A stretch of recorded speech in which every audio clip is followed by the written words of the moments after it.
Kisah nyata arwah Anissa menuntut balas kematiannya. Minggu pagi itu setelah beribadah di pura, aku memutuskan untuk menziarahi makam temanku di daerah Jawa, tepatnya di Tangerang. Setelah menebarkan bunga segar dan air mawar, aku pun mendoakannya. Saat aku memutuskan untuk pulang, mataku sempat melihat kuburan yang penuh dengan semak-semak yang sudah tidak terawat lagi. Aku menghampiri bapak penjaga makam yang sedang duduk menikmati kopi hangat dan kue panco. Permisi pak, mau tanya, semua makam di sini terawat dengan baik. Tapi kenapa makam yang satu itu seperti terlantar pak? Tanyaku heran sambil menuju ke arah kuburan tadi. Bapak penjaga makam itu menghela napas berat. Neng mau dengar kisahnya? Aku pun mengangguk. Iya, kataku penasaran. Lalu penjaga kuburan itu pun mulai bercerita. Begini kisahnya. Nama gadis itu Anissa, biasa dipanggil Nisa. Usianya baru 19 tahun. Wajahnya cantik, kulitnya putih, rambutnya panjang, hitam sepinggang. Setiap pria yang meliriknya pasti suka. Namun tak ada yang menduga bahwa kecantikan yang dia miliki justru menjadi malapetaka baginya. Banyak pemuda yang jatuh hati, namun ada pula yang sakit hati karena cintanya ditolak oleh Anissa. Banyak anggapan begini, kalau cewek cakep dipilih, tapi kalau cowok jelek milih. Bukannya begitu. Kita lanjutin kisahnya. Nisa hanya berasal dari keluarga yang sederhana. Orang tuanya telah lama meninggal dunia. Ia hidup bersama kedua kakaknya. Kakaknya yang pertama bernama Ujang, dan pekerjaannya hanyalah seorang nelayan. Sedangkan kakaknya yang kedua bernama Fitri. Ia mengalami cacat fisik, kehilangan tangannya sejak lahir.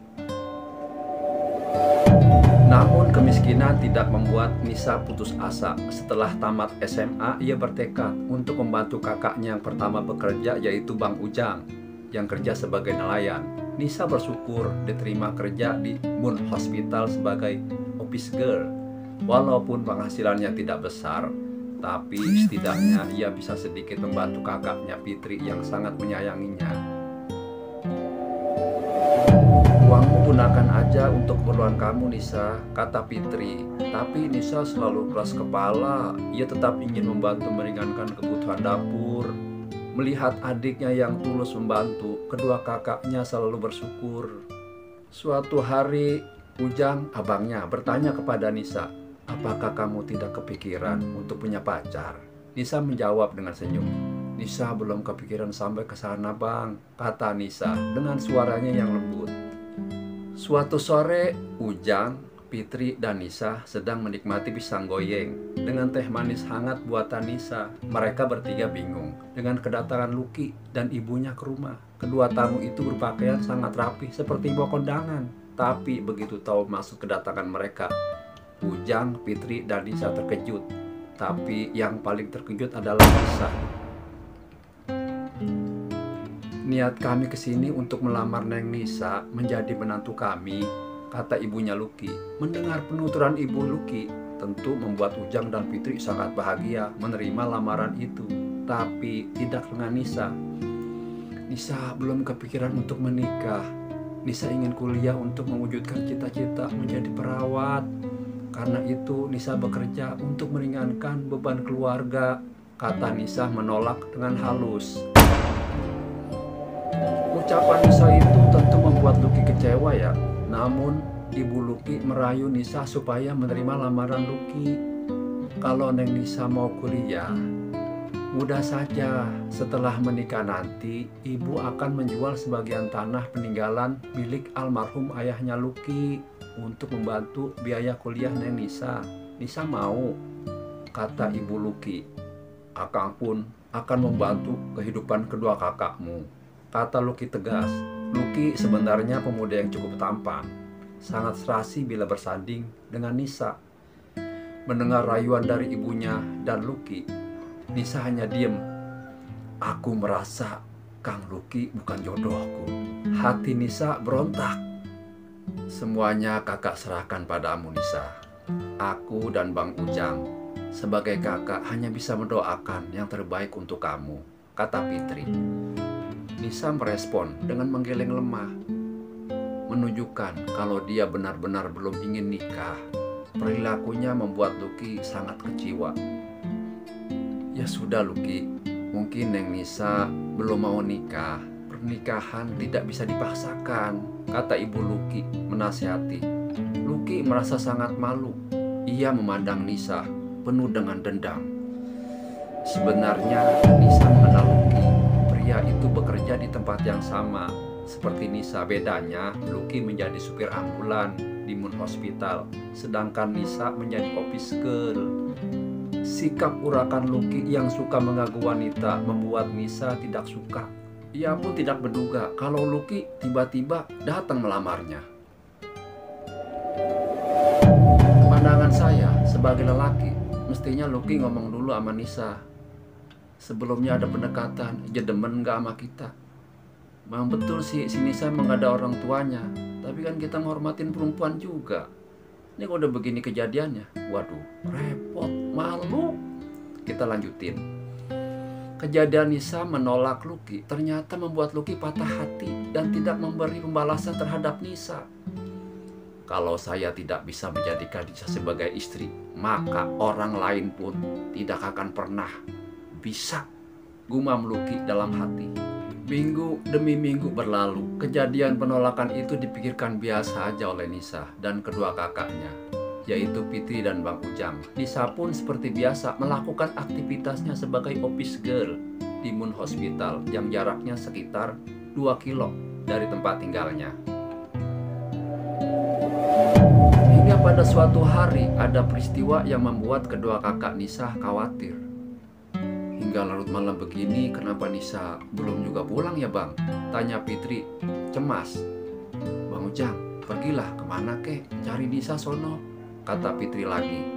Di mana kamu Nisa? Pikir Ujang ketika tiba di Moon Hospital tempat Nisa bekerja. Ujang kemudian mencari tahu ke rumah Bunga sahabat Nisa. Waduh Kang, Nisa sih sudah pulang dari tadi jam 8, sudah pulang, kata Bunga. Lalu kemana perginya si Nisa? Batin Ujang dengan khawatir. Sampai stasiun kereta pukul 1:30, kereta tiba pukul berapa? Kata Bang Iwan. Ternyata sampai pukul jam 12 malam Nisa tidak juga pulang. Kang Asep, Akang lihat Nisa enggak? Udah jam segini dia belum juga pulang, tanya Ujang yang menghampiri Asep di pos ronda. Akang juga tidak melihat si Neng Nisa. Emang perginya kemana? Asep balik nanya. Dari pas dia pulang kerja, belum juga pulang ke rumah. Saya udah ke tempat kerjanya dan ke rumah temennya, tapi kagak ada. Ujang menjelaskan. Nisa tidak pernah berperilaku seperti ini. Biasanya dia pulang ke rumah tepat waktu, kata Ujang semakin cemas. Warga setempat yang kasihan pun menghampiri Ujang untuk membantu mencari Nisa. Aneh, semua orang sudah mencari ke semua tempat, sampai ke sanak saudara, bahkan rumah sahabatnya juga. Tapi Nisa belum juga ditemukan, kata salah seorang tetangga yang ikut mencari Nisa. Lebih baik kita laporkan kejadian ini ke polisi aja, Jang, saran kepala desa setempat kepada Ujang. Akhirnya, dengan ditemani oleh beberapa warga, Ujang pun melaporkan kejadian menghilangnya adiknya ini. Kami dari pihak kepolisian belum bisa bertindak karena belum ada yang dicurigai membawa kabur Nisa. Begitulah saat Ujang melapor ke pihak berwajib. 3 hari setelah menghilangnya Nisa, desa itu mendadak menjadi heboh. Nisa telah ditemukan, tapi kondisinya sudah tidak bernapas. Menerima peristiwa ini sulit dibayangkan betapa hancur dan sakitnya hati kedua kakaknya Nisa itu. Adik yang begitu kusayangi ternyata ditemukan tewas dalam kondisi mengenaskan, kata Fitri. Di balik isak tangisnya, badan Nisa penuh dengan luka tusukan, lehernya terjerat seutas kawat. Dan yang lebih ironis, waktu ditemukan tubuh Nisa dalam keadaan tanpa busana. Fitri berulang kali pingsan karena tidak tega melihat kematian adiknya yang tragis itu. Siapa manusia laknat yang membunuh Nisa dengan cara biadab ini? Kata Ujang tak tahan membendung air matanya. Ujang yakin Nisa diperkosa sebelum dibunuh. Mayat Nisa ditemukan oleh seorang nelayan yang saat itu mau mengikat perahunya. Ia terkejut melihat sesosok mayat dalam posisi tengkurap mengambang di laut, sedangkan tangan dan kakinya terikat seutas tali. Jelas, saudari Nisa adalah korban pemerkosaan dan pembunuhan sadis, kata salah satu polisi. Berita tentang kematian Nisa pun menyebar. Bayangkan, seorang perawan desa meninggal dalam keadaan tragis, kata pembawa acara berita yang ada di televisi. Kejadian tragis itu pun menjadi pembicaraan warga. Lalu bagaimanakah kisah selanjutnya? Apakah polisi berhasil menangkap dan mengungkap pelaku pembunuhan itu? Masih bersambung terus. Assalamualaikum warahmatullahi wabarakatuh.